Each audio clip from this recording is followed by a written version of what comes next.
கல்லூரி படிக்கிற மாணவர்கள் செய்யலாம், வேலைக்கு போயிட்டு இருக்கு ட்ரை பண்றவங்க செய்யலாம், விவசாயம் பண்ணிக்கிட்டு செய்யலாம், வெளிநாட்டுல இருந்துகிட்டு செய்யலாம், குடும்ப தலைவிகள் செய்யலாம்.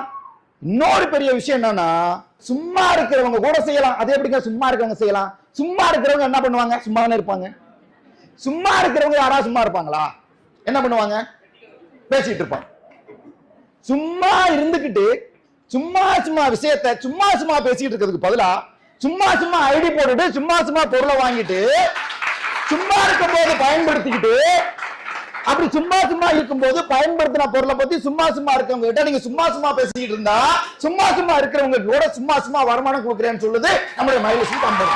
இப்படி சும்மா சும்மா இருக்கிற நேரத்தை சும்மா சும்மா இருக்கிறவங்க கூட சும்மா சும்மா பயன்படுத்தினா சும்மா சும்மா வருமானம் கிடைக்கும்னா, சும்மா இருக்கிறவங்க கூட செய்யலாமா இல்லையா? நீங்க சும்மா இருந்தாலும் வேலையோட இருந்தாலும் இங்க யாரு செய்யலாம்னா, யாரெல்லாம் கனவோட